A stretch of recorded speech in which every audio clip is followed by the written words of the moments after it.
समझते हैं प्रश्न नंबर 7 को।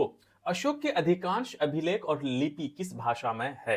तो ऑप्शन ए प्राकृत और ब्राह्मी, इसको आप बी कर लीजिए और इसको आप सी कर लीजिए, थोड़ा सा टाइपिंग मिस्टेक हो गई है। पाली बी पाली और ब्राह्मी, सी संस्कृत और ब्राह्मी, डी हिंदी और ब्राह्मी। इस प्रश्न का जो उत्तर है वो रहेगा ए प्राकृत और ब्राह्मी जो है एक ऐसी भाषा थी जो अशोक ने अपने ज्यादातर जो है अभिलेखों में लिखवाए थे, क्योंकि प्राकृत जो भाषा थी आम भाषा थी जो आम लोग जो है वो बोलीचाली में बोलते थे। क्योंकि इस तरह का शिलालेख जो है अशोक ने जब कलिंग युद्ध के बाद ही लिखवाए थे। जो धम्म था या फिर एक धर्म को जो है वो प्रचार प्रसार करने के लिए इन्हीं भाषा प्राकृत भाषा और ब्राह्मी लिपि का प्रयोग करते थे, ताकि कि आम लोगों तक बात जो है वो पहुंच सके।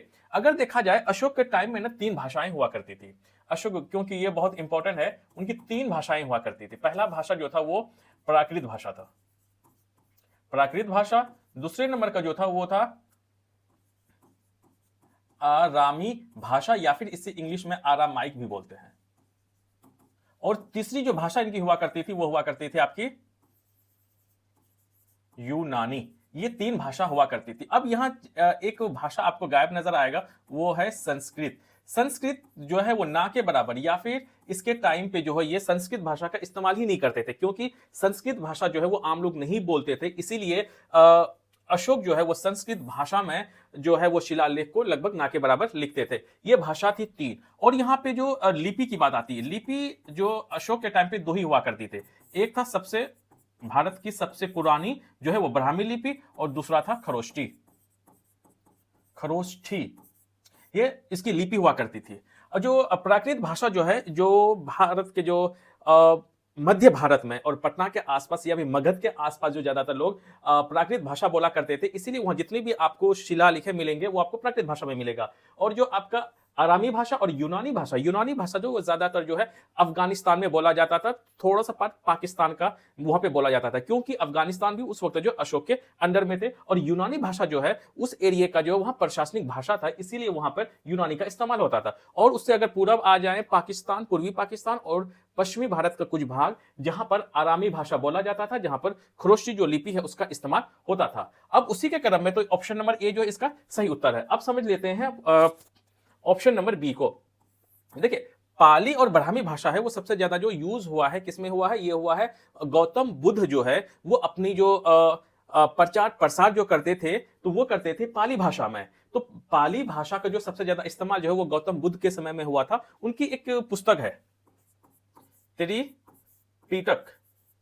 त्रिपिटक एक पुस्तक है, बौद्ध ग्रंथ है। इनका जो लिखा भी गया था वो इसमें पाली भाषा में लिखा गया है। तो है वो सी को समझते हैं। संस्कृत और ब्राह्मी जो भाषा का जो प्रयोग है वैदिक पीरियड में जो है वो संस्कृत भाषा का ज्यादा इस्तेमाल हुआ। और अशोक के बाद जो गुप्त काल जो था उस वक्त जो है वो मिश्रित रूप से संस्कृत जो भाषा का जो वो इस्तेमाल है। लेकिन जितने भी वेद है वो जो है किसमें लिखा गया है? वो संस्कृत भाषा में लिखा गया है। उसके अलावा भी कई सारे ऐसे जो धार्मिक ग्रंथ है वो भी संस्कृत भाषा में लिखा गया है। अब क्योंकि लैंग्वेज की बात आती है तो ये थोड़ा बताना ज्यादा इंपॉर्टेंट है, क्योंकि ये सवाल जो खुद ब खुद पूछा गया है। अब समझते हैं डी को समझते हैं हिंदी और ब्राह्मी। देखिए हिंदी का ऐसा है कि भाषा जो है सबसे पुरानी भाषा जो है वो लिखी गई है संस्कृत में।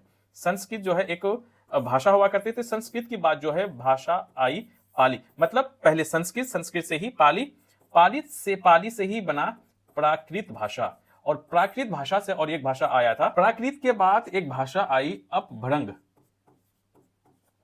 शॉर्टकट में बता देता हूं, अपभ्रंग के बाद जो आई वो आई हमारी पुरानी हिंदी, जो लगभग 10वीं और 11वीं शताब्दी के बाद जो है जो हिंदी भाषा जो वो शुरुआत में लिखी गई।